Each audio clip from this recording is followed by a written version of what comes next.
Hello everyone in the EDAP 601 Emerging Technologies class. This class that will meet on Tuesday nights in room 201E is all about exploring the ideas and the future of technology and education. It is a very interesting class. I always preface when I talk about this class by saying this is a class that is on the bleeding edge of looking at what is possible with technology in education. It's always funny. I've taught this class for a very long time, and it's funny looking back just over 5 years. Go back 5 years and see what we were doing in education with technology. Go back 10 years when I first taught this class and look what we were doing with technology. It was exciting that we could bring laptops into our classroom. Now look what we are doing. So one of the things that we have to be very cognizant about when we do this class is there's a lot of reading and there's a lot of experiencing. And this is the part that people love in this class. This class will have a series of field trips where we get to go and play with ideas that are already in place in schools around things like robotics, 3D printing, makerspace, BYOD, bring your own device. We're actually going to go to those schools and let practitioners in those schools who are doing all this to show you what is possible. We're also going to play around in the wearable technology because, you know, we kind of get it with Fitbits and the things that we can all walk around with on our wrist now. And I thought it would be, I'm going to change it up just a bit, and I thought it'd be a heck of a lot more fun to give everybody a set of VR goggles and that you will keep. They're yours. And explore that because there's some really interesting things getting ready to explode onto the horizon when it comes to that. So let me show you the Blackboard space. Everything's ready. So here's the Blackboard space. Those of you who have had classes with me before, you're already going, right, yeah, see it, thanks, Steve. Over here is a link to the syllabus. I will have a paper syllabus for you. You don't have to print it out. Right below it is the module link that takes you here. Let's go through the modules real fast. Hey, look, you're going to make a wiki. Oh, God, not another. Yes, another. But we'll mix it up a little bit here. We're going to look at something called a Voki. I think you've maybe played with Vokis before. If you haven't, you're in for a ball of fun. Pixlr. None of you have done a Pixlr with me before. This is kind of an interesting thing. It also gives you a chance to understand how you can add pictures into a wiki. You're going to create your own collage, and then we'll upload that. And then we're going to respond to how the world will be in 2020 in a single paragraph, 3 to 5 sentences long, so you can understand how to use embed code to move things out of a wiki space, out of YouTube, or in this particular case, out of our Blackboard space, into your wiki. The next thing we're going to do is we're going to talk about something called paradigms. Paradigms are very important to understand, and we're going to be looking at what a paradigm shift means. We're going to be referencing a guy by the name of Thomas Kuhn, and this is where we finally get to use your textbook. I'm embarrassed to say that we don't use a lot of this textbook, but it's not expensive, so I don't feel too bad. You're going to be looking at Sir Ken Robinson's Changing Education Paradigm, which I will share with you. Your book, Chapter 2, and then I'm going to ask you to create an infographic using Pictochart to kind of get your sense of what a paradigm shift that involves technology might look like. This is your other textbook. I will be giving it to you for free. It's called the Horizon Report 2015 K-12 edition. We spend a lot of time in this document. As you can see, our first part of it will be reading the first sections of it and responding to it. Using a blend space, we're going to ask you to create your own understanding of what the key trends accelerating educational technology in schools look like. Then we're going to do another one looking at the significant challenges. This time, we'll use our old friend GoAnimate to do that one. Our Module 5, which will be the last one we do with this document, we're going to do something a little bit different, because in Module 5, as you can see, there are 3 different groups. Time to adoption 1 year or less, time to adoption 2 or 3 years, time to adoption 4 to 5 years. What we'll do is we'll put you in teams on this one. I want you to have the experience of doing a voice thread. Yes, you've done voice threads before, but this time you're going to do a voice thread with a team, and I'll show you how all that works. The cool thing about it is you don't have to be there physically in the room to do it. You can work as a team anywhere where you have an internet connection. And notice I will give you 2 class periods to do this. We're going to share these. This will be part of this will be a class presentation. Let's keep rolling here. Don't let all that scare you. That's for those of you who've been with me. You realize I throw all this in here. You'll see here's the slide breakdown, because a lot of people have always asked me that. How many slides do we need to have? Well, there you go. There's your slide breakdown. And every single one of these, guess what? It's in the Horizon Report. You just have to read and paraphrase and find examples and pictures and all that cool stuff. Okay. Here's where we start having fun. This is Module 6. I'm going to do my own take on this one. I'm going to use the Horizon Report idea around adaptive learning technologies, and I can't think of a more adaptive learning technology example than learning how to code. As you can see, we'll participate in the Hour of Code. This is more fun than a barrel of monkeys, and the fun part about it is these guys are right on top of what's current, and you get to play and code within a Star Wars story, The Force Awakens. It is fun. This will also be our first field trip. We will, right now I'm hoping we are going to go to Farnsley Middle School. I might be able to talk Linda into coming to U of L. If I can, I will. And she's going to bring her robots with her, and we get to play and learn how to program a robot. There are 2 types of robot programming going on in Jefferson County right now.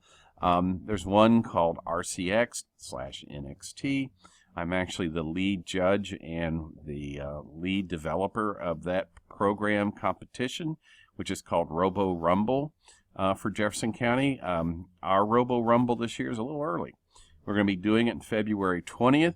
If you'd like to come and be a judge, we'd love to have you there. It doesn't require that you have brilliant ideas around programming, etc. It just requires you to want to come and have a lot of fun, because I'll show you how it all works. So that's our first field trip. Here comes our next 2 field trips. This first one, which is called BYOD, we are going to go and visit a teacher over at Sacred Heart Academy, where every kid walks in her door every day with their own iPad. And they have the ability to receive instruction from her and to share instruction from her on their iPads. We'll also take a look at the Chapter 4, where we're looking at the tools that are showcased that have to do with being able to capture your instruction. I'm not going to get too detailed with this yet, because I kind of want to see how this is all going to work out. But the other part of that, on March 22nd, will be that we'll be going to Chenoweth Elementary for a makerspace. And if you've never been to a makerspace, you're in for a lot of fun. By the way, all these are shown in here. In other words, the definitions, videos. There's a very large makerspace community here in Louisville. If this kind of stuff turns you on, and it does me, because I like to build things, then this is something really worthwhile looking at. Our last field trip will be on the 29th, and we'll be traveling to Mercy Academy.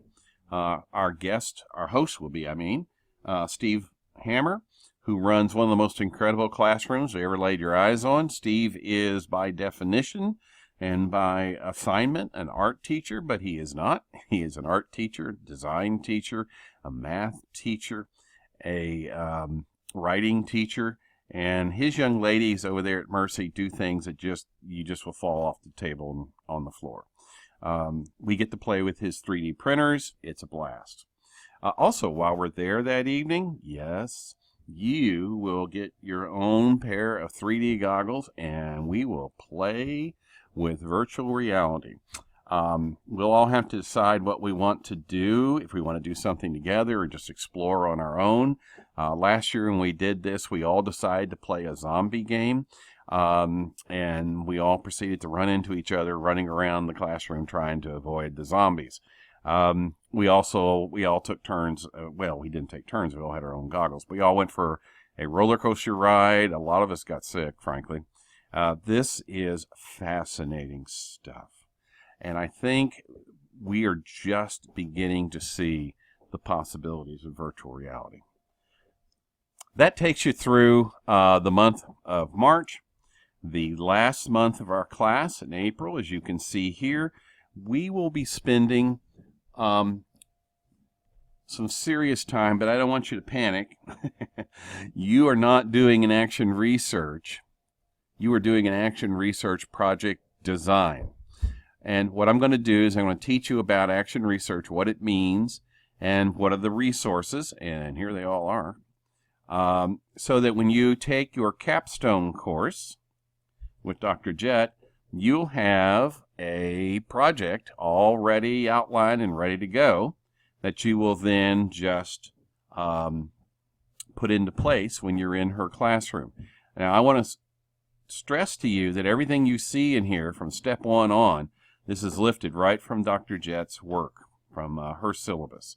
So I try to keep this as tight as I can so that when you actually go into that class, you'll walk in with a pretty good design on something that you'll want to do, if you want to do it, in technology, integrated into education. As I said, this is just a design. Don't panic. All you're going to do is you're going to fill in some boxes, and here they all are. By the way, this is a marvelous resource that I created many years ago. It's every single journal that has anything to do with educational technology. I don't care if you're an English teacher, math teacher, science teacher, social studies teacher, it's in there. But as you can see, you're going to basically, your final is you'll just follow these steps and come up with a purpose and a topic, your anticipated outcomes, in other words, what's going to happen, specify the data you're going to collect. You're not collecting data. You're just going to tell me what data you would collect. Locate at least 3 resources to your topic. Hello. That is right in here. Okay? There's your resources for your topic. I hope I'm not making you car sick here by flipping around through this. I just want you to realize that it's all right here. And determine ways in which you're going to collect the data. You're going to do case studies, document gathering, field interviews, surveys, so on and so on and so on. Those of you who've been with me for a while, immediately your mind is now charging into, I know how to build a survey now inside of Google Docs. I could use that. And then here's sort of it's just so simple. Who, what, when, where, and how. And I do 4 days of this, or 4 classes of this, because I want you to really understand this, because this is your first step out into a much wider world of research. Action research is now held in as much esteem as qualitative or quantitative research is. So this gives you a sense of what is possible, what you could go on to do. Alrighty, so 4:30 Tuesday night, I will have the syllabus for you. I will have this book for you. We will be meeting in 201E. Everybody that's in the class, we've already met once. I think everybody that's in the class has also been in last Wednesday's class. So this is just going to be party all over again. So I look forward to seeing every single one of you again. And you're going to enjoy this class because, as I said, we actually do get to get out of the building and go places. We probably should have a conversation around that. I have feeders out to these various schools and people. I heard back from Sacred Heart today, and I think we're going to be good. We're out so far out ahead of time of all this. If we have to make changes, we can make changes. Nothing will happen to your grade. Don't worry. Okay? All righty. See you Tuesday. Bye.